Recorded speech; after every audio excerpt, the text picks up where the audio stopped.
Hey, Chicago, what do you say? It's the CHGO Cubs postgame show podcast, and the Cubs walked the plank in Game 1 against Pittsburgh Pirates at Wrigley Field, a 5-4 loss to the Pirates. Another one-run loss for the Cubs this season. Justin Steele was iffy, hit pretty hard, and the Cubs offense just couldn't get it done against a pretty good young pitcher from the Pirates. Luke Stuckmeyer, Cody, Delmendo, and hopefully Ryan Herrera from beautiful historic Wrigley Field after he gets his interviews in the clubhouse and with Craig Counsell after the game. Greg Braggs Jr. running the ones and twos tonight. Big of him. Big of him. And hello to everybody in the live YouTube chat. We appreciate you. We appreciate Bo, our newest member of the Die Hard Club. It's ironic because Justin Steele's son, his name is Bo, and it's spelled exactly. Maybe it's Bo. It's spelled exactly like the way it's spelled in Notion here. Bo Steele. Maybe it's him. Could be him. Maybe it's Justin. He's just using Bo as his name. Yeah, that could be. By the way, also, we've got a lot of events coming up. We'll talk about some of them coming up later in the podcast, so stick around for that.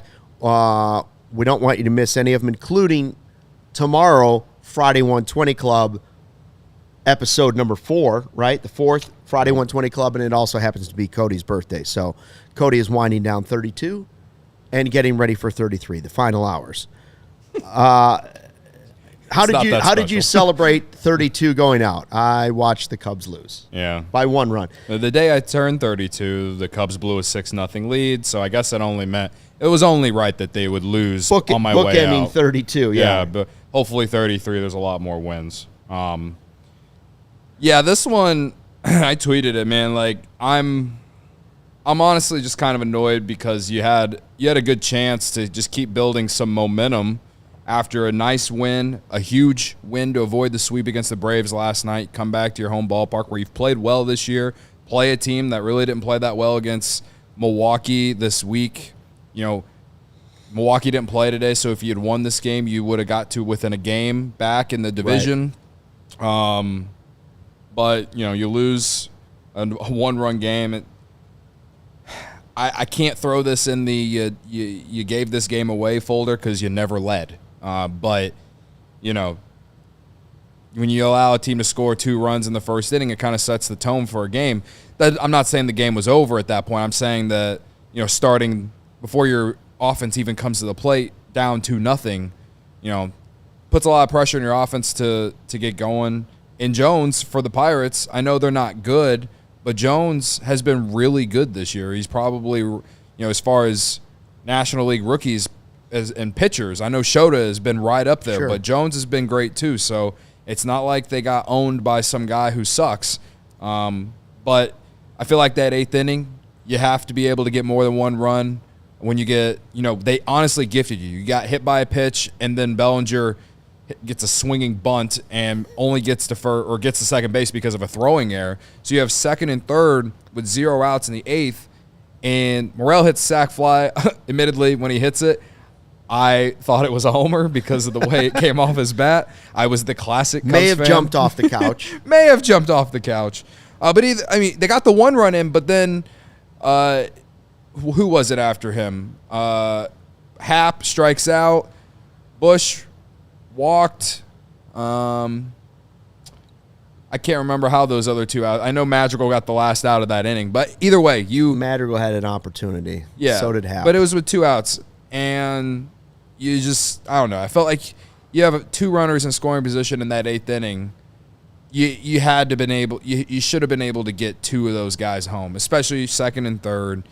And you had the middle of your order. I know that middle of the order is, you know, not at full strength right now, but I don't know. I can't be too upset with Happ. He hit a homer today, but I just feel like they just kind of gave that away. And it's not. This isn't to be disrespectful of the players, and injuries obviously have a role in it. But when you're starting both Masterboni and Madrigal in the same lineup, and Amaya at times, you've got some weakness in your lineup. Yeah. For sure. But this was, to me, I see the chat, and right off the gate, everybody's talking about Steele. Are you concerned about Steele? Did they rush Steele back? He hasn't pitched well against the Pirates. I heard Cole Wright say at the beginning of that's 6 starts against the Pirates, 6 homers, and an ERA over 6. Let's save the defense talk, because I don't think defense was great in this and hasn't been great all season either. We'll talk about that in a second. Are you concerned about what you're seeing from Justin Steele? Because I guess the overall line doesn't look horrible. You know, you don't look at it and go, man, he got blasted against the Pirates. But if you watch the game, they hit the ball pretty hard against him. Yeah. And he left it over the plate multiple times that he was also lucky to get away with. Yeah. But I tweeted from CHGO Cubs that it was a mixed bag, and we got some... I mean, he had 7 strikeouts. We got some hilarious replies because he did, like you just said, had 7 strikeouts. He struck out the side in 1 inning. Of course, that same inning, I think that he gave up a home run in that inning as well. So, you know, I've read some outrageous takes to this point. I think if you want to argue that maybe the Cubs rushed him back, fine. There's nothing to prove that. Right. If you want to use that as blame, fine. I do think he was better than he was on Saturday, and I also think that he probably should have came out after the 5th inning. But we also know the bullpen and the injuries that are in there right now, and I understand Craig trying to get one more inning out of him. It just didn't work out tonight. And honestly, okay, well, I'll save what I was about to say for the defense. But anyway, I just think it was a mixed bag. Like, giving up the 2-run homer in the first wasn't great. I think the homer that Gonzalez hit, Baseball Savant, when I read it on Baseball Savant, 95 miles per hour off the bat, and it had like a 0.95 expected batting average. So did the wind get that one? Plus, Ryan tweeted the location of the pitch on that one, right? And it wasn't even in the strike zone. So is that one you just tip your cap on? I guess so. I guess so. But home runs have been an issue. Yeah. Well, I'm not him. taking any criticism away. Yeah. Like, last year, he didn't give up his 5th homer of the season until in the second half of the year, man. And he's given up 5 homers already, and they've all been against the Pirates. And he was on the IL for a month. Yeah. It's overall, if you just take every start he's had this year, right? Before he got hurt on opening day, he was great for those 5 innings, right? He was. And then when he came back, he was on a pitch count, and he was pretty good. Same thing was decent, but the last 2 haven't been great. But the last 2 haven't been great. So is this the Pirates have something on him, or should we be worried? And I just think it's too soon for me to get worried, considering what we saw from him last year. If we see one more start, I'll start to get somewhat concerned. If we see another start where I'll say I'm this with again. you. It is too early. If he has another start where he gives up multiple homers, then I will get worried. But I guess the only thing that I'm actually somewhat concerned about is the fact that guys are hitting the ball over the fence against him, because guys didn't do that against him last year. So I guess I'm just confused. I don't know why it's happening. That's a Brendan Miller question. I don't know why it's happening. But I will say, I think one of them tonight, he gave up 2 homers tonight. One of them I don't think was necessarily a bad pitch. It's kind of like the one Shota gave up to that one guy, and when we debated whether or not he should be in there. Yeah. And I think a large majority of people thought that was a good pitch. When you throw a pitch that is out of the zone, I don't know. Like, it's not like you threw a meatball down the middle of the plate. You know what I mean? Like, that's just the way that I view it. I'm not trying to tell people how to view it. But so the first homer of the day, not great. But I'm willing to let the second one just kind of give the hitter more credit than anything. Well, and when you see a team, both guys had done it before. We're seeing that in this series. When you see a team for the second time in a week, I believe the advantage goes to the hitter. Now, I wouldn't say that anything that happened to Steele was a result of that tonight. I just didn't think he was very sharp. And that's why he had struggled. Now, part two of that is the first inning, that's not a home run if they get out of the inning with a double play. Yeah. And my problem so far, obviously there's lots of little things you can point to and say, this has been a problem this season. This has been a bonus this season. Assad's been a bonus. Imanaga's been a bonus. Things that haven't gone well. The injuries haven't gone well. The bullpen hasn't gone great. To me, there's been 16 one-run games out of 44 games I think they've played. So it's not half, but that's a lot of one-run games. So again, your margin for error is very small. Yeah. And if your margin for error is going to be that small, for whatever reason, whether if that reason is because your bullpen's not good or if that reason is because you're not at full strength offensively or whatever you want to say that reason is, the bottom line is 16 one-run games and they're 8-8. They're a 500 team in these one-run games. One thing I know you can't do if you're playing a lot of one-run games is play sloppy defense. Yeah. You can't do two things, actually. You can't be bad at base running, which at times this Cubs team has been. Obviously not Pete Crow Armstrong going in 11 seconds from home to third, but they've had a ton of base running errors. I think mostly to Madrigal. He's had a couple of them. And you cannot play sloppy defense. Now, that double play was made by two guys that are not they're not the everyday double play combo. But Seiya Suzuki is the everyday right fielder. And whether or not you want to put the blame for that run on him or not, I don't care when that ball gets to him, at what point in the game it is, Seiya's got to catch the ball. Yeah. That was he's starting to worry me in the outfield. Like we were sold. I mean, this is year 2 of this. Yeah. We were sold on him being a good right fielder. I'm not so sure that he's not destined for more DH time the way he's playing in right field. I mean, his bat's obviously important to this team. Yeah. But, I mean, that ball's off his glove. I don't necessarily agree that it's time that he needs more DH. Not every day, but I'm just like he also had a really nice catch in the first I could see that happening. He also had a really nice catch in the first inning. We've seen him make great plays. I'm not taking away the fact that he's got to catch the ball. Like, that gave me PTSD in Atlanta last year, okay? I'm with Tyler. We were sold on Seiya being a Gold Glove right fielder, yes. and I don't see that in his future. I don't. Listen. Shades of the Cubs missing the playoffs last year. Oh, yeah, I mean, that's the obvious one. Yeah, for sure. That game was not the reason they missed the playoffs. I understand. It was not. But people who continue to say it need to honestly, like... But it was bad. They need to go outside. It did not help, and I will go outside. Go outside, touch some grass. Goodbye. I will say that it did sort of sum up the last couple weeks of the season, Of course. Thank you. Now I'm leaving. You can stay. I love you. I get so annoyed about people who say that's the reason they missed the playoffs. It just looked exactly like that play is all. I guess every booted ball in right's going to look some ways that way. it did, right? He's lost. He loses the ball in the lights a little too often. I'll say this about need to get him some I'll say this shady about rays. Seiya. Darn right we do. I'll say this about Seiya. No, I'm saying sorry. Yes, go ahead. Say about Seiya. He has not lived up to what they sold us at the when they signed him Defensively. But you can't deny that he's improved defensively when you go back to his rookie season with the Cubs. You can't deny that he hasn't gotten better out there. But it seems like those routine plays like that, they've happened too much.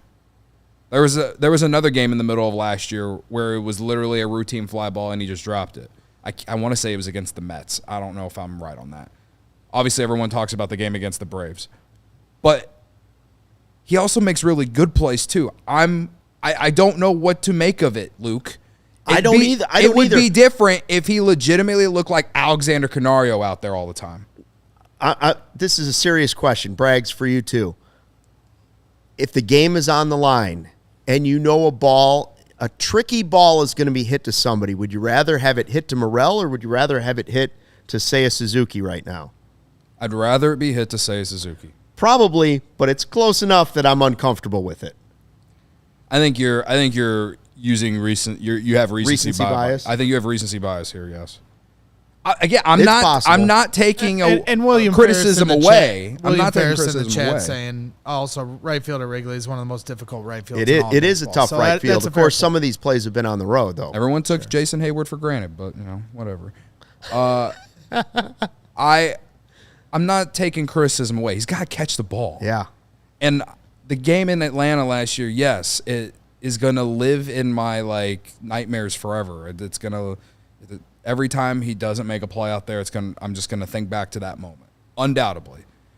But Luke, the way you're kind of reacting to it is you're saying you're pushing off vibes that you just think that he can't play out there.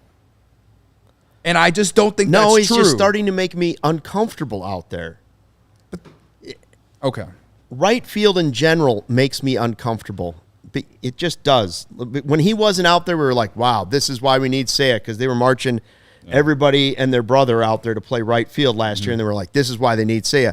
Then he came back, and he hasn't really been as great in the outfield as I thought he was going to be. His bat, however, has started to live up to the hype, for sure. It's an important bat. We'll talk more about it in a second. Again, Cubs lose another one-run game. Jared Jones, 6 solid innings for the Cubs. Listen, the only way I'm going to feel better is if I get over to Ray CDGR here in the next couple days, because May, our number 1 draft pick for all things Chryslers, Dodge, Jeeps, Rams, has got to be Ray CDJR in Fox Lake. And right now, it's the season, which means not only is May the time to find your next vehicle, you can score huge savings too. For a limited time, lease the new 2024 Ram 1500 Bighorn Crew Cab for only $419 a month, or shop over 125 vehicles priced under $20,000. Let the amazing team at Ray CDJR help you land the perfect vehicle at the perfect price, because with Ray's price promise, the numbers you're hearing now are the same prices you can expect to shop in-store and online. That's because Ray's price promise means no price changing, no add-ons, and no hidden fees. Since they prioritize affordability for their customers, hurry into Ray's CDJR today and shop one of the Chicago area's largest inventories, then drive home with more money in your pocket than you'd expect. So if you're in the market for a new vehicle right now, then you got to check out the team at Ray, Chrysler, Dodge, Jeep, and Ram, because they're the only team that we recommend. Visit them today on Route 12 in Fox Lake. For more information, visit Ray CDJR in Fox Lake or raycdjr.com, serving the community since 1963. I pay off my car next month, so I might make my way out there. We'll see. Big Silverado for you, maybe. I might be doing that next month, but I might also this weekend be using Game Time, because still 3 more games at beautiful historic Wrigley Field. All right, go check them out. Game Time, it's an authorized ticket marketplace for Major League Baseball, which makes getting tickets faster and easier. Prices on the Game Time app actually go down the closer it gets to first pitch, with killer last-minute deals, all-in prices, views from your seat, and their lowest price guaranteed. Game Time takes the guesswork out of buying MLB tickets. Braggs, what are you doing? Oh, see, that's what I've been talking about. If we get a Massage Envy partnership. You was scaring me. Sorry. Back to Game Time. Very important stuff. Game Time. Again, 3 games this weekend. I saw on the Game Time app that you can go to the game for less than $30. Well, it's crucial for tomorrow with the Friday 120 Club. Yeah. Easy way to pick up your ticket tomorrow and join the vibes for Cody's birthday. I mean, not if you want to come and do it for that, or just because the Cubs are playing, or maybe you want to be Showtime and you want to get those tickets front row for the first time in your life, maybe. Yeah, I mean, it's super easy, man. And they show you the view of your seat and everything, so you know exactly where you're going to be sitting. Ryan always brings up our friend Susie Hunter in Denver for DNVR Rockies. The one time she's been to Wrigley, she sat behind a pole. Rookie mistake. All right. So don't be like Susie and go on to Game Time and see how you like the view. It's really that easy. So they have last minute deal. Save up to 60% off buying last minute for sports, concerts, comedy, theater, and all the events. All right. Save even more with exclusive in-app deals on select seats ahead of the game or event. Save even more when you choose a section and let Game Time choose the seats. Toggling this feature shows the total upfront with no surprise fees at checkout. Get a panoramic view from your seat in the app before you buy, like I said. And they have the low price guarantee, or Game Time will credit you 110% of the difference. Your purchase is covered with the most flexible customer service policy in the ticketing industry. Take the guesswork out of buying MLB tickets with Game Time. Download the Game Time app, create an account, and use code CHGO for $20 off your first purchase. Terms apply. Again, create an account and redeem with code CHGO for $20 off. Download Game Time today. Last minute tickets, lowest price guaranteed. Got a lot of concerts coming up this summer too.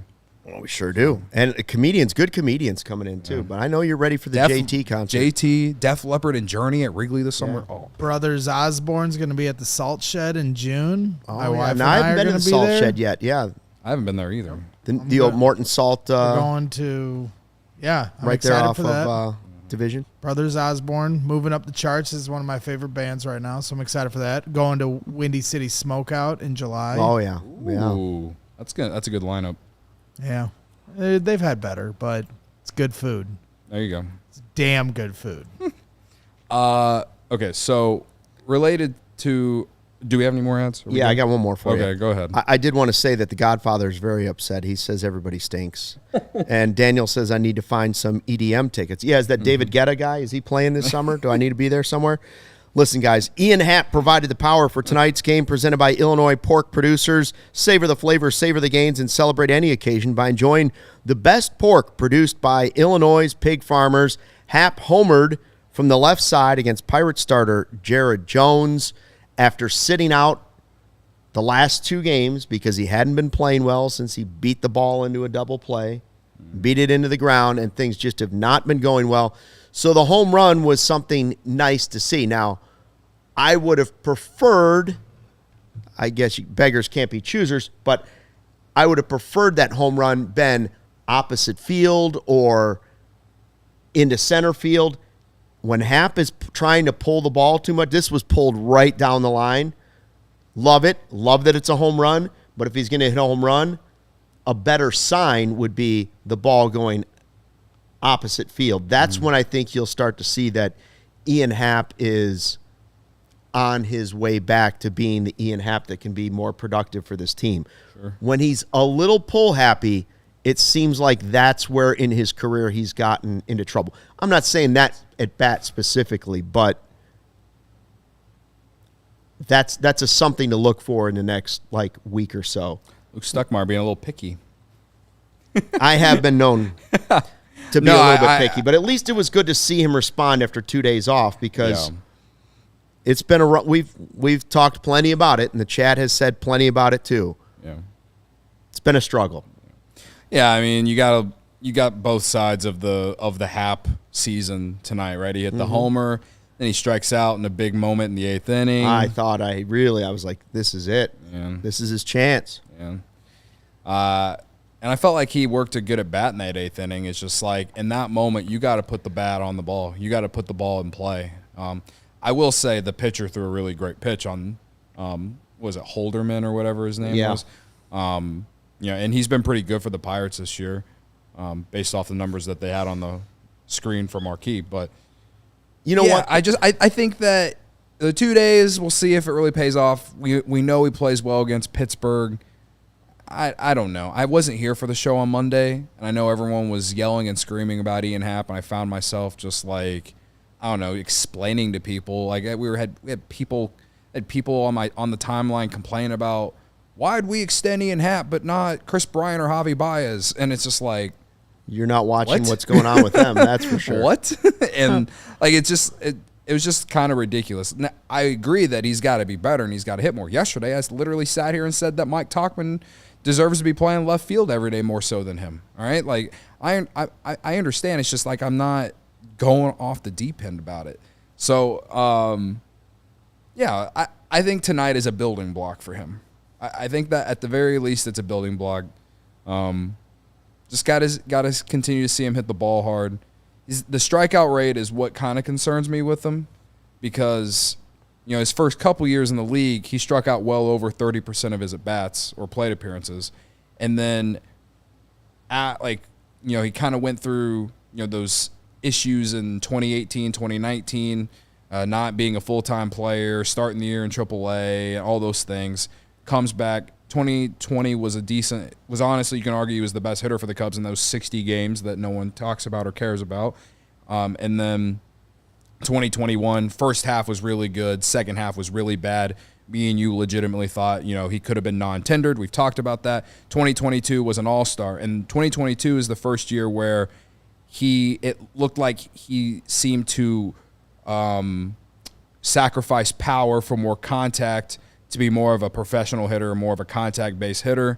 And it led to him being an all-star. Still hit 20-plus homers that year, I think. Maybe back-to-back 17. Gold Gloves. Gold Glove. The last 2 years, that's what he's been. He's been a 3-plus WAR player the last 2 years. I see a lot of people on social media, too, saying, like, he doesn't have the power. He doesn't have the power. Well, he used to try to just be an all-or-nothing type hitter, and it didn't work for him. So he's not going to go back to doing that. So why I bring up the strikeout rate is that it's higher than the last 2 years. So he's got to find a way to start putting the bat on the ball more, and hopefully that leads to good results for him, because the strikeouts, he's like striking out like 28% of his at-bats right now. He's been more closer to league average the last 2 years. So he's got to cut down on him, and he's got to start if Council's gonna put him in the 5 or 6 hole, he's got to start coming through with guys on base, man. It's almost no different than him being in the 3 hole. The only difference is he's not getting nearly as many at bats as other guys, and so, but like he's got if he's gonna be in the 5 or the 6 hole, he's also still got to find a way to come through with runners on base. He just didn't do it tonight. Agreed with that. And speaking of outfielders and home runs, Brennan Davis, another one for Iowa. Are you gonna start the? No, I'm just saying, just keep an eye on that. It was like once the Cubs' top prospect. Yeah. What about Slaughter? Yeah, he was traded. Actually, the guy who they got for him, he was pretty good tonight. Miller has been pretty good so far. He actually looked great in the 2 innings that he pitched tonight. And in some ways, Wesneski looked good too. Yeah, in some ways, Tyson Miller saved the bullpen tonight for the rest of the weekend, because Steele obviously wasn't able to go super deep. Wesneski was great, but Tyson Miller coming out there and 1-2 run ball game, and holding the Pirates that way, the Cubs had a chance to come back.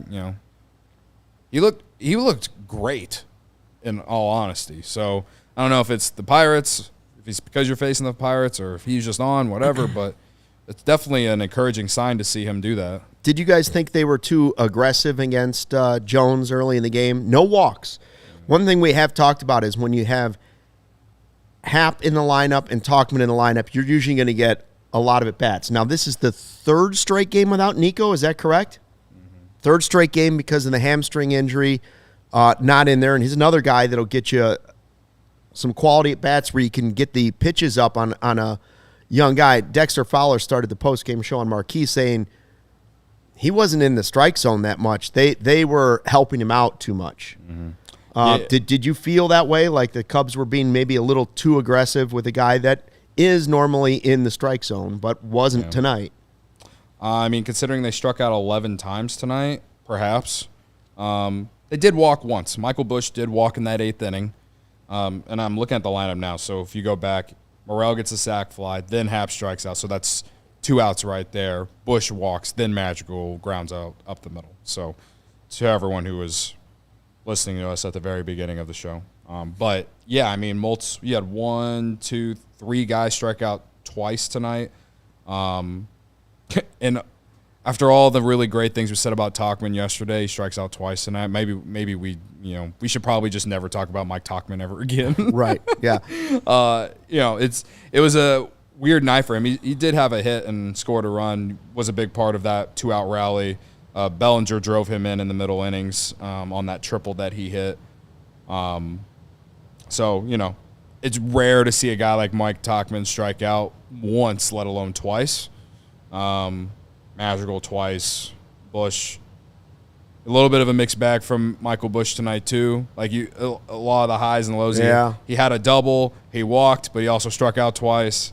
Continues to go through those rookie ups and downs. The Cubs are among the top teams in walk rate. As a team, they're one of the top teams in walk rate. I don't know what they rank right now, or I can look it up while we're talking about it. But, yeah, this team, they can't strike out 11 times in a game, and they got to walk more than once. Jones. Especially against a young pitcher. I don't want to, take anything away from Jones, though, because Jones has been really good. Well, he's going to be a problem for a long time. Yeah. And Skeens might, too. We'll get another look at him tomorrow. But that 1-2 combo could be a problem for a while, especially in this division. Hey, guys, stop by Salerno's on Tap, located at 1201 West Grand in Chicago's West Town, and enjoy our tavern-style pizza and ice-cold beers. Whether you're headed to the game, want to watch it live on our big screen TVs, or watch it from home, we've got you covered. Go to salernospizza.com or call 312-666-3444. Mention CHGO and get half off your pizza. That's right. Head to salernospizza.com or call 312-666-3444 for more information. And you heard me right. 4 key letters say, hey, CHGO sent me. Cody from CHGO sent me. Braggs from CHGO sent me. Big Dave from CHGO sent me. They'll give you 50% off your pizza. 50% off your pizza. We're not talking about, hey, man, we took $1 off your pizza. 50. That's half off your pizza. That means you can get twice as many pizzas. You're good at math. Well, I'm not good at math, but I can do that much. They tell me 50%. I can say, well, now I'm getting double the pizzas. And it's good pie, too. Old man Luke Stuckmeyer sent me. Hey, easy. Easy. Throwing around the world the terms old man. I have 33 ain't 32, pal. Let me tell you. As we speak, I have 2 more hours of being 32. All right. I looked over there and I thought I didn't want to say anything to Cody because he's 33 tomorrow. And I thought, is that a gray hair in his beard? Am I starting to see a little pepper? There's already a little pepper. Is there a little pepper? A little pepper there, huh? Not in the beard. Oh boy, here Not we in the go. Beard. Don't zoom in. All right. Don't zoom in.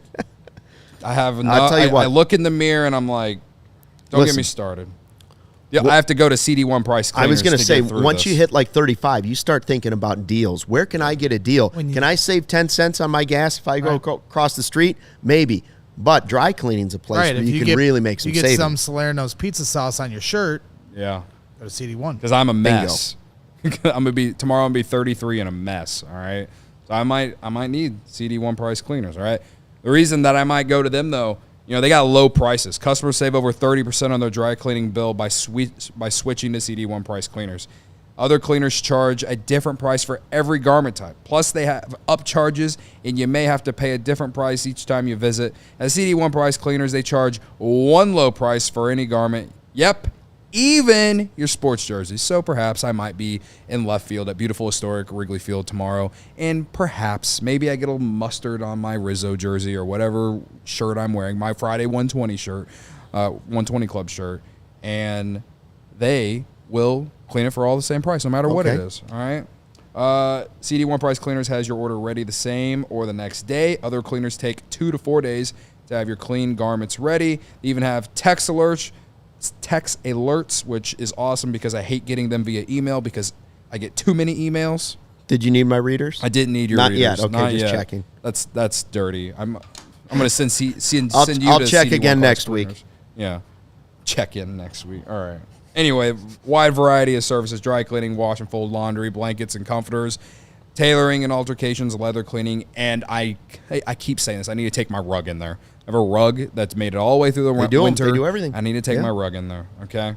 When I do take it in there or go online and book it, visit chgo.cd1.com.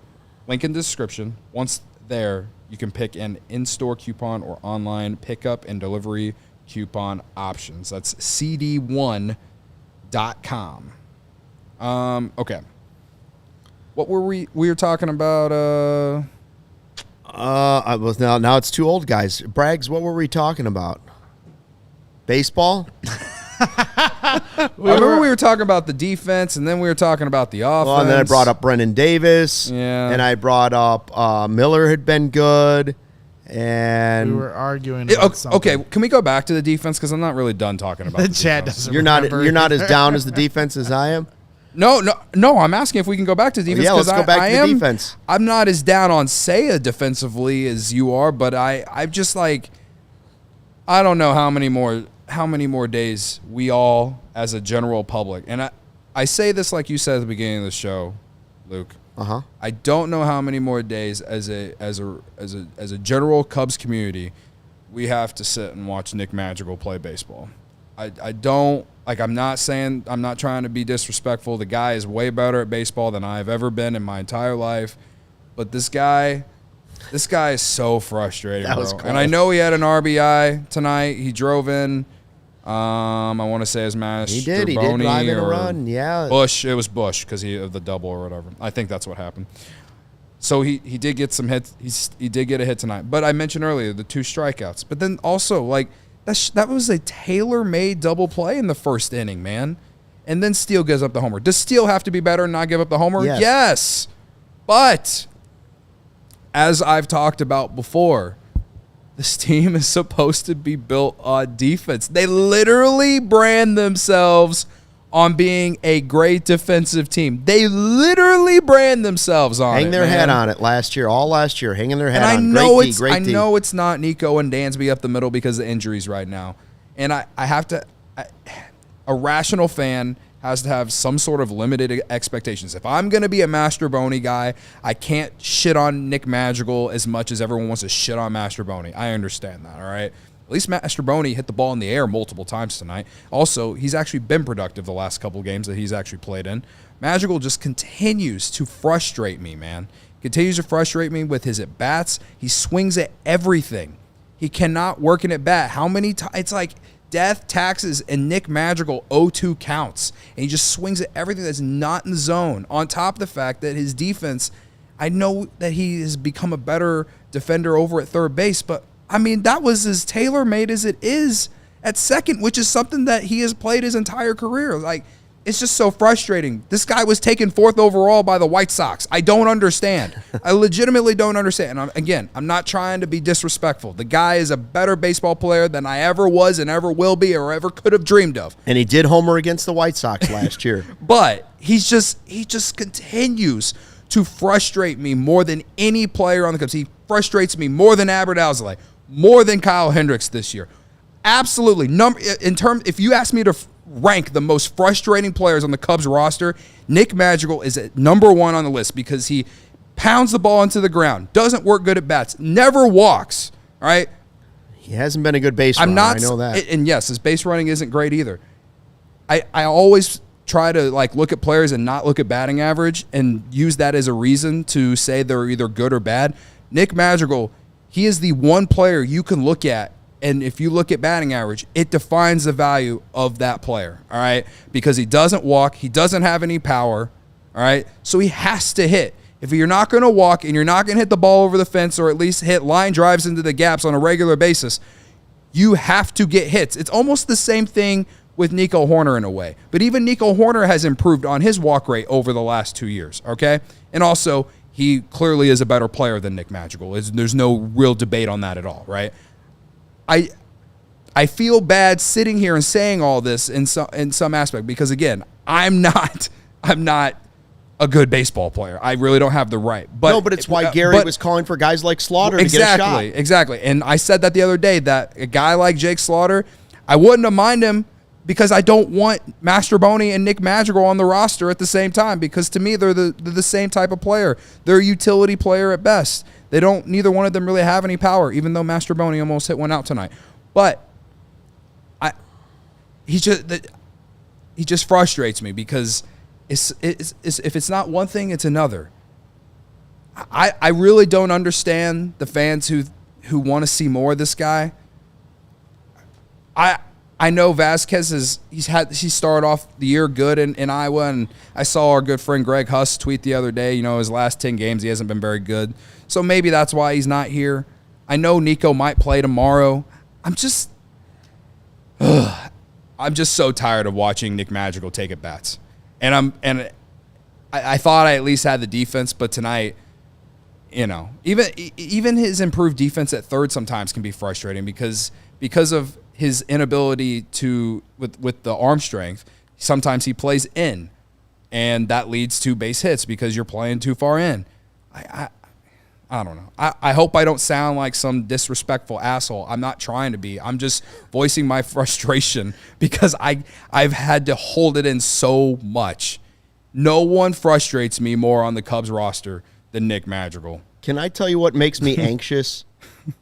Right now, Say in the outfield makes me anxious. Madrigal running the bases when he gets on makes me anxious. The bullpen at times makes me anxious. The one that I haven't heard anybody mention yet, and maybe that's because I was sick all of March, I'm worried that Keegan Thompson has a quote-unquote viral illness. Well, we're all guessing it's probably COVID, right? I guess. I mean, if he's out for like 2 weeks. Yeah. Okay, it's something. If it's not that, it's RSV that I had, and that's miserable. Let me tell you, it's miserable. I'm a little concerned that they didn't catch that he had a viral illness in time because this team is so thin on injuries, they can't afford 4 or 5 guys going down with COVID, if that's what it is.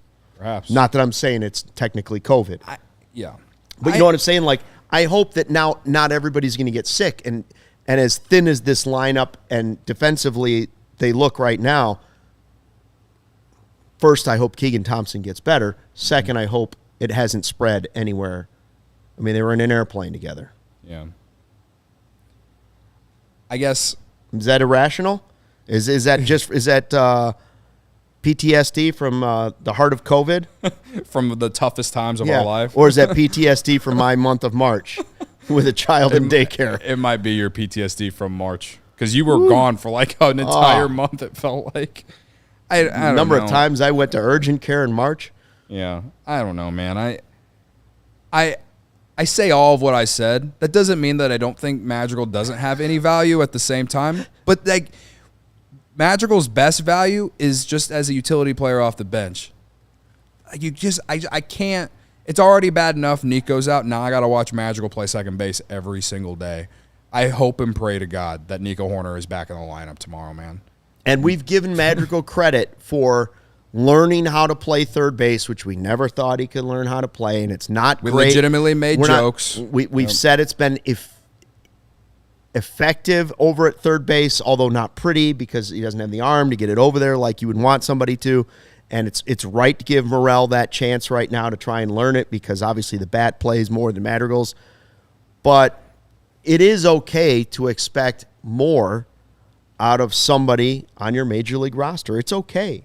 Now, you don't have to dislike the person as a person, but you can dislike the production you're getting out of a baseball player on your favorite team. Well, that's where I'm at. I dislike the production we're getting out of Madrigal. I don't want people to twist my words, all right? So, yeah, I can't be the only one who feels this way. He's had good games. He's had games where he's legitimately helped the Cubs win. And if they had won tonight, I would have had to sit here and give him credit. If he would have got the big hit in the 8th inning to tie the game, I would have had to sit here and give him credit. And I probably would have. But you start the game down 2-0 because you can't turn a routine double play. It was the most routine double play. Like, Nico and Dansby do that with their eyes shut, man. I don't know. That's just how I feel. That said, Justin Steele can't give up 2-run homer in the first inning. Sam says you don't need to try and sugarcoat it. We all see Madrigal play. Fair enough, guys. All right, Ryan Herrera is ready to go from beautiful, historic Wrigley Field. I heard the music. I heard the little doo-doo-doo. I heard the kawoosh from the press box. From the Sloan 4000. Does he look like he's on the toilet? Yeah, I'm gonna Ryan call back in, please. We're having some issues. Yeah, I'm dealing with something. Check that. There's a line at the stall. We're just talking facts. James is saying, how can you dog on Madrigal and not Amaya? No, we've said Amaya. I said when you go into the day with a lineup that includes Madrigal, Masterboni, and Amaya right now, Not that there aren't other guys struggling. Happ is struggling, but hit the home run. But you're looking at it and saying, well, this is one of the best young pitchers in baseball. This is a problem. Cubs got 4 runs. They needed more. Yeah. They needed more. It's another one-run game. Yeah. I'm sick of seeing one-run games. It's what Jed talked about in his end-of-season press conference. We need to start blowing some teams out. We need comfortable wins. Like the way you don't end up begging to get into the playoffs is blow some teams out so you're not teetering on every play matters in a one-run game. And they've had 16 of them so far this season. They are 8-8. But before Ryan comes in here, I will say with Amaya, I don't know what our expectations were for the year. I would say that we were hoping he would take a step forward from last year. But even last year, the bat wasn't that good. I think most people thought the step was coming, though. Yeah. And you looked at it and said, okay. The first couple weeks it was. He will start to take a lot of playing time from Gomes because he will take that step. And frankly, catcher has been a weakness this season. Offensively, at least. Yeah. But they haven't even thrown any guys out, too, though. I was going to say offensively, but teams have been able to run on them. Yeah. Now, whether that's the pitching staff as well, that's also debatable. True. Like, it both. It's work in tandem. Yeah, it's a tandem thing. I also think, the framing stuff, I think, has been pretty good between him and Gomes, but I don't know the actual numbers on that. I have to look it up. Anyway, I might have to start taking Amaya for who you got. Corey's in the chat. I saw I had a real nice hot dog at the ballpark tonight. Decided not to join us. Decided to use his tickets as a season ticket holder, and he said Gomes' bat speed tanking is quickly happening. It's a real bummer. Is Ryan ready now? We got Ryan? Are you there? Braggs figured it out. Yeah, I think. We got it. We got you it. guys can hear me. There we go. got it. I did it. Did you see him throw you under the bus? I heard the beep. What did he say? Beep. He said Braggs finally got it figured out. Oh, Beep. did he? Beep. Okay. Me and Braggs will go back and forth forever. The war will never end. This time Ryan went back and then ran back over you the other direction. it was back and forth. He backed up over you and then he moved right back over you. What were they talking about? Luke is the last person I think left at CHGO that's nice to me. I have built a rivalry with And the just longer you about hang on to my everybody sweatshirt- at this studio. The longer you hang on to my sweatshirt and T-shirt in your car. Okay. It's Braggs against the world in Braggs' head. It is. You're right about that, Cody. I know him. I'll get on the couch later. What were they talking about after the game, Ryan? Another one-run game. Yeah, so obviously, Justin Steele, results-wise, didn't end up great, right? 5 2/3, 6 hits, 5 earned runs. It ended up being Hit tough. hard. Yeah, 5 earned runs. Hit a little hard. But one of the things, we kind of asked Craig Counsell to assess the start, and he really quickly went to kind of point out the some of the defensive plays. So he didn't think that they played good enough defense.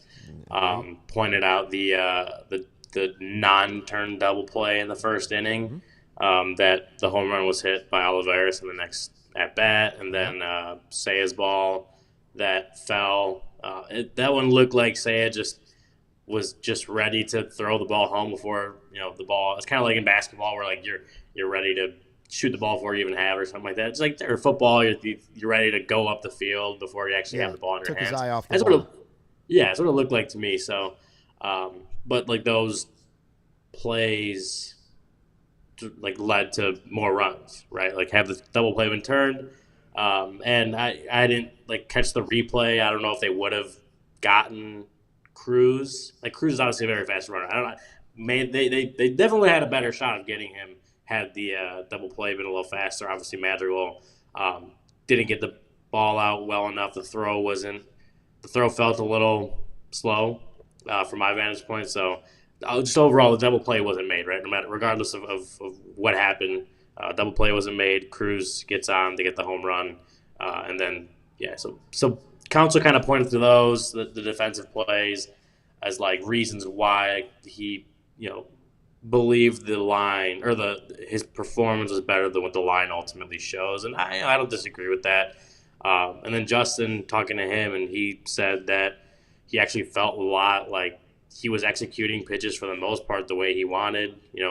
Executing the game plan a lot the way he wanted. He said he felt good and with his different pitches, and then I think pointing to the home runs again, like especially I think it was Gonzalez in the fourth, and I tweeted it out. The fastball up and in, like well up and in, like probably 3 inches inside, if not right around there. And he turns on the ball, gets it out into the left field bleachers.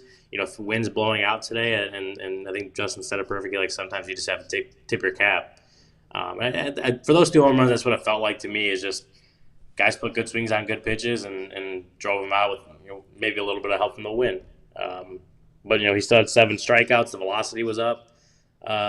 Not his best start by any means, but I would kind of agree with counsel that the line probably doesn't tell the full story, that he actually performance is a little bit better than that.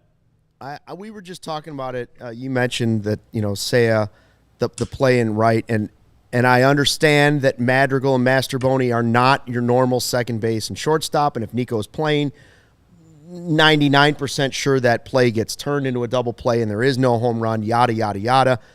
I just was telling Cody that maybe it's recency bias, but I'm getting more and more concerned about Seiya as an outfielder after being sold on this guy's a Gold Glover. And I know right field's not easy at Wrigley Field, because every person I've ever talked to that played right field at Wrigley says not easy at Wrigley. But he's also had some plays that haven't been great at other ballparks.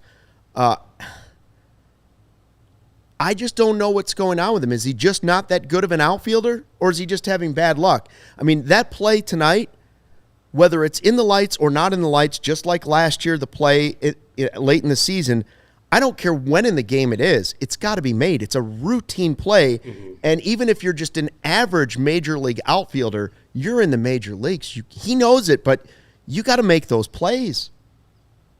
Yeah, I don't know that I share the same concerns. I don't look at him as like a Gold Glove major league outfielder. No, I don't. I don't think he's a bad outfielder. I mean, today's one in particular, like he just made an error. Like he just took his eye off the ball, and maybe that's a part of it for you. To me, it's like he would have caught that ball, right? He would have caught the ball if it just got past him, because it looked like to me he took his eye off the ball. He also did make a really nice play out in right field. I think that was earlier in the game. I don't remember exactly what it was. Cody said that because he's fair. Credit to him. Yeah, he made a couple of good plays today. So I don't necessarily share the concerns about him in right field. I think he is an above average right fielder. This ballpark right field is hard to play. So no, to answer the question, like I don't necessarily share the concerns about it, because I think the overall the body of work, I think he's like a slightly above to solidly above average right fielder, and plays like that are going to happen when you don't have Jason Hayward out there. Honestly, like he showed you how good you could be as a right fielder at this ballpark, and I don't think Seiya is that. So a play like tonight, frustrating, but it's a play that should have been made, and that might happen from time to time with him. Here's a question. This is more of just, it's an opinion, and I don't think you answered it. If he does catch the ball, do you think the guy at third base stays at third base, or do you think he runs? Because in my opinion, if he catches the ball, he had his momentum running towards home plate, and with the arm that he has, I feel like he might have been able to hold the runner, because it did seem like more of a shallow fly ball, and it was hit on a line too. He hit it pretty quickly. Yeah, momentum coming in. I didn't get a look to see if who was it at third? Was that Olivares? I think it was at that point in time. I didn't get a look to see if he was tagging up or not, but I would think where it was hit, how fast it was hit, Seiya's momentum coming in, he does have a good arm in right field.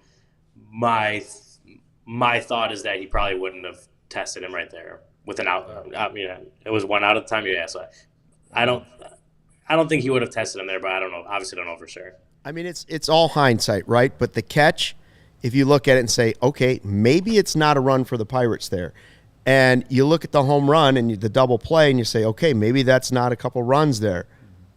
That's a win. all of a sudden that game becomes a potential win. Yeah. And it's two small plays. I'll say it a billion times. Their margin for error is too small right now, and you got to get to the right point. But like 16 one-run games, you have to make catches like that, and you have to turn double plays like that, whether you're the regular guy or the backup guy or the next man up, or you're the minor leaguer coming up to fill in. Those are the types of things they need to do right now to win games. Yeah. I mean, it's really, like, I've touched on it a ton. It's, the defense is, what the team's branded on, but especially with the injuries now, and like when you say little margin of error right now, it's because they don't have Horner and Swanson up the middle. The pitching staff, as great as it is, Steele is still a pitch to contact guy. It's not like he's going out there and shoving 12 strikeouts down the throats of opposing batters. Like the defense has got to be better, dude. And to me, it just hasn't. I tweeted like a week ago that the defense has been the most frustrating thing with this team all season. And people were coming at me, the bullpen. Yeah, I understand the bullpen, but the bullpen, no matter how good or bad it is, will always give up runs. That's just something you have to deal with. But the defense is something you can control, in my opinion, especially when it comes to routine plays like we saw tonight. Madrigal and Mastrobuoni not being able to get the double play together, and then Seiya just completely whiffing on the ball there to, unfortunately goes as an earned run for Steele. And, I mean, it shouldn't have been. I mean, I get that why it was, but. Ryan, A, any injury updates? And B, because these are the final hours of year 32 for Cody, can we end on a positive note? What was something positive said by Craig Counsell or somebody in the clubhouse after the game?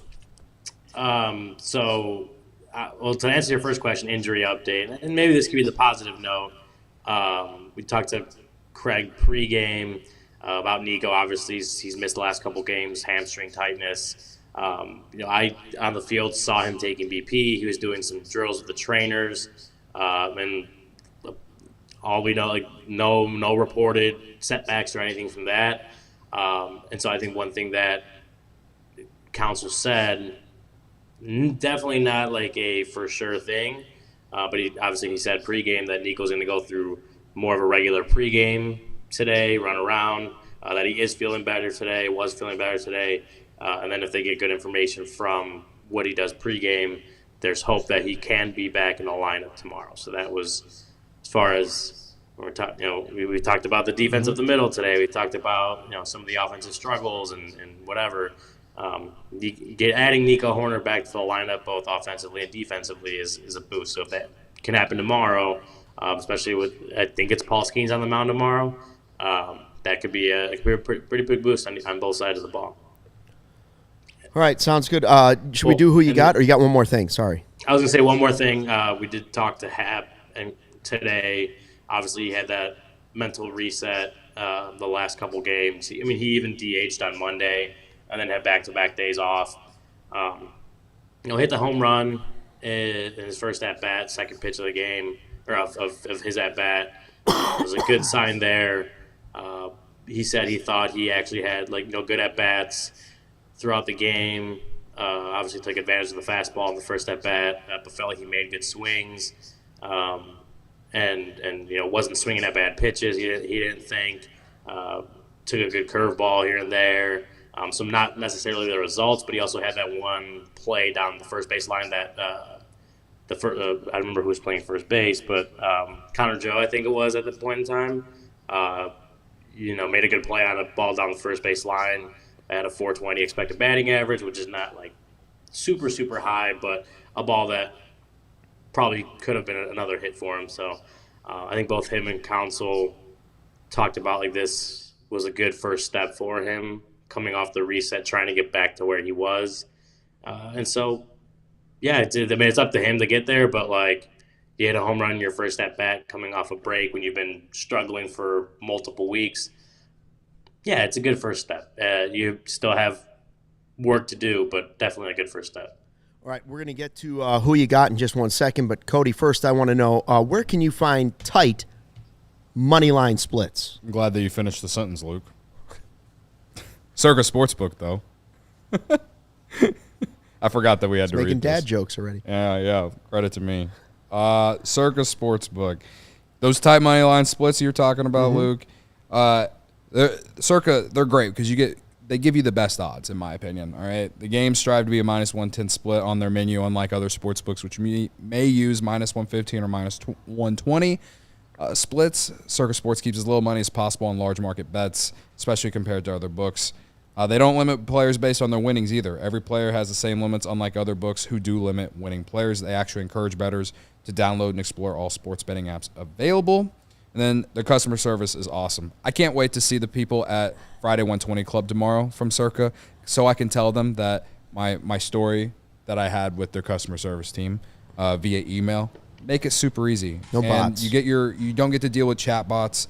You just deal with the people that are that run the main sports book at Circa Resort Casino in Las Vegas. So download the Circa Sports Illinois app at circasports.com/Illinois-app. Sign up today. Also be on the lookout for Circa events, watch parties, and tailgates. And like I just said, they're with us for every Cubs Friday 120 Club home games.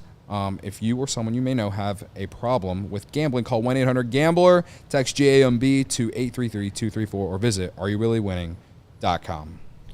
Make sure you get that Friday 120 Club shirt at allchgo.com right now, because tomorrow is the next Friday 120 Club. It's also known as Cody's Birthday Bash Extravaganza. According to Luke. According to me.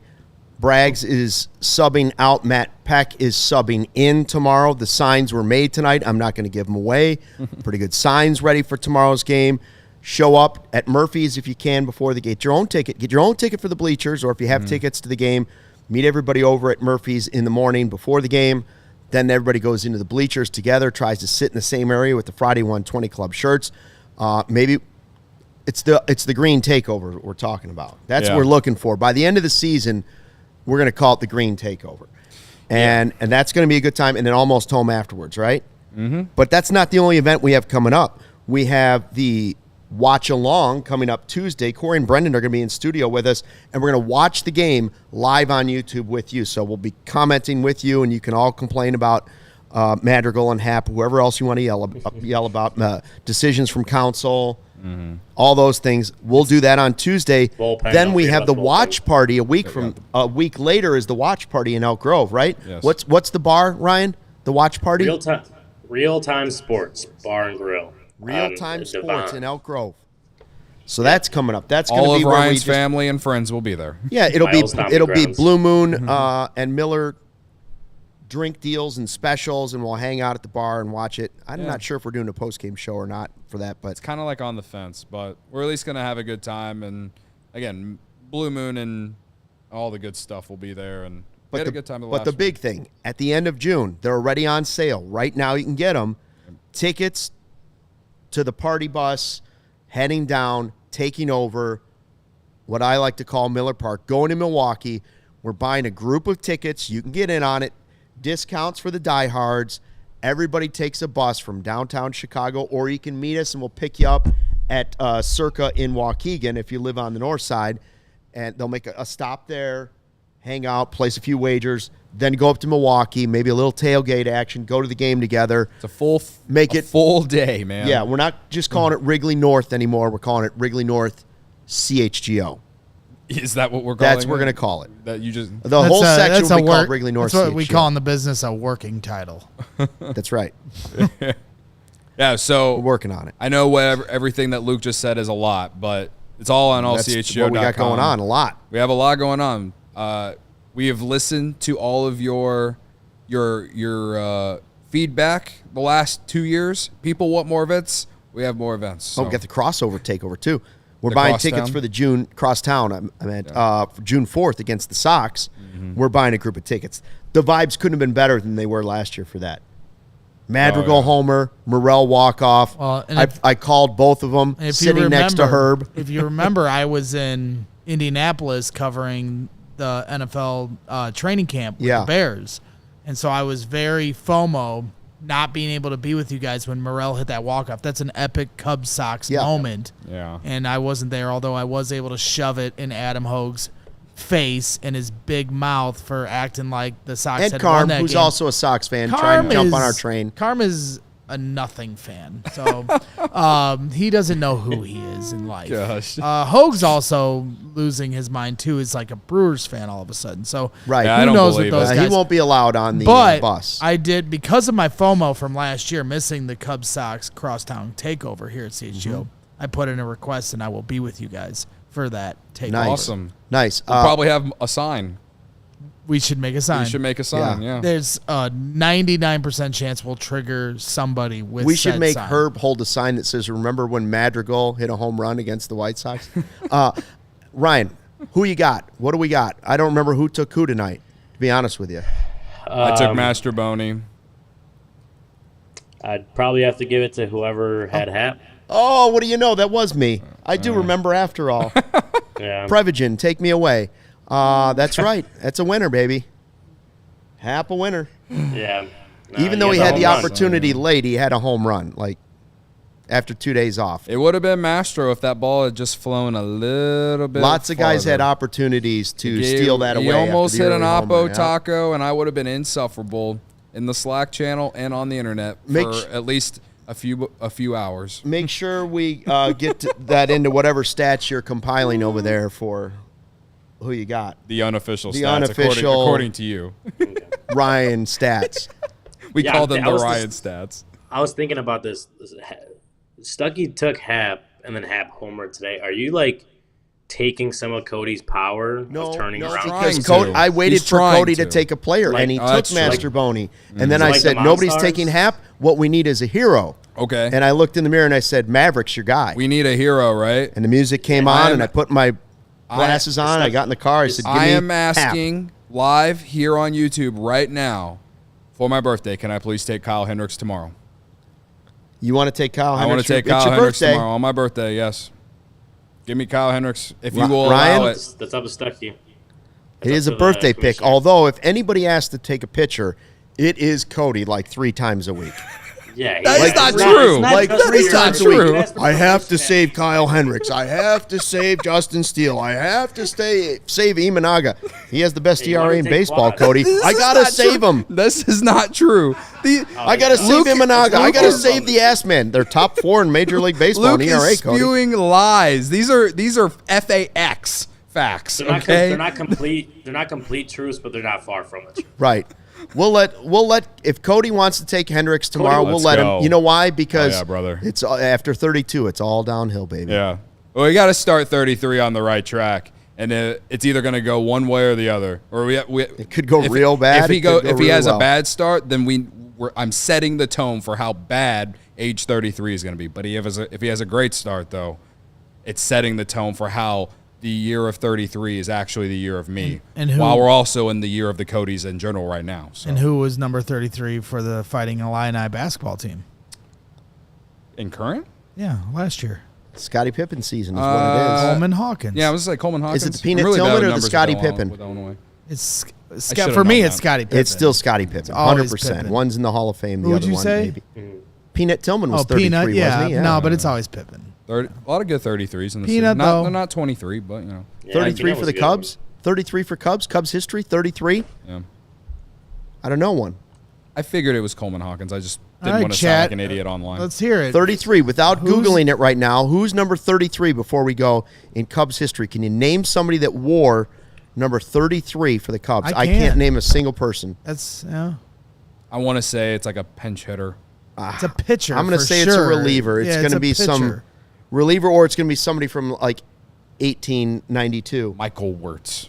I don't know. Oh, wait. Is Glennon Rush 33? Glennon Rush. Yeah, Is Glennon Rush 33? Yeah, I think he was. I think we lost Ryan's audio, but I think Glennon Rush is my best guess. Daniel says he thinks Rick Wilkins. Wilkins. Google it. Cubs jerseys. Come on, somebody Google it for us. Don't make me do Was that. As it we're Marty li- Campana number 33? Was Campana? Oh, that would be terrible, Cody. I didn't. Here, man, I'm I not don't- sure off the top of my head. I'm terrible at jerseys. Nice dude. Yep. Tony Glendon Campana? Rush. Glennon Rush, but was Campana 33? I don't think so. I don't know. Now you guys are making. Do you have the list? DJ LeMahieu. DJ LeMahieu. DJ LeMahieu. Cubs legend. Wow. Daryl Ian Ward. Stewart trade. Daryl Ward wore 33. Campana was 41. 41 Campana. That's right. Campy was 41. Daryl Ward. I wanted to say Daryl Ward. I got to tell you, Glenn and Rush, that's a pretty good pull by me. Yep. Credit to you. Credit to me. Still got it. Don't need. We rambled at the end of the show. Yeah, Sorry Marmol for the was people who were upset. 49. Yeah, Marmol 49. was 49. So. And with that said, if you haven't been able to read the sign, 0 days since our last nonsense. So It's from The Office. You got to color it bolder. Yeah, I it's got to be. I have it pointing down, so like maybe the light isn't Wait. like shining right on it. You Did you can learn- from my vantage point, I can see it better than when Braggs brought the sign out. Well, yeah, because you couldn't see that at all. And it just like looked like a white. And he took sign. over the whole thing. That- He's walking in front of us with this giant whiteboard. Is that funny to you, Ryan? Yeah, it's hilarious. It's funny to me, Brad. Dumbass. Shut up, Braggs. All right. Well, All right. We even got a thumbs down because of our rambling. So All right. Shout Well, out to that's you. again, that's what we do. No, it actually came when somebody was like, somebody that Corey put in the chat, hit the like for Cody's birthday. Oh, yeah, that's half a probably second why. Later, Yeah, somebody. So there the you haters go. will hate on my birthday tomorrow. I know they will. You're doing something right if you got haters, It's brother. all right. And it's all good. anyways, thanks for checking out the Cubs post-game show here at CHGO and also what we like to call Cicada Watch. Number of cicadas that will end up in Bragg's pool by the end of the summer. He's going to count them one by one. Over under 8,000. 8,000. There won't be any swimming in that pool. He's going to be full of cicadas in like 2 weeks. Thanks for checking out the post-game show. Cody's birthday is tomorrow. Join him at Murphy's. Corey and 10 Brennan, o'clock? Yeah, and Corey and Brennan on Sunday for you for the That's the next show. Post-game show. Until then, thanks for watching. Fly the W.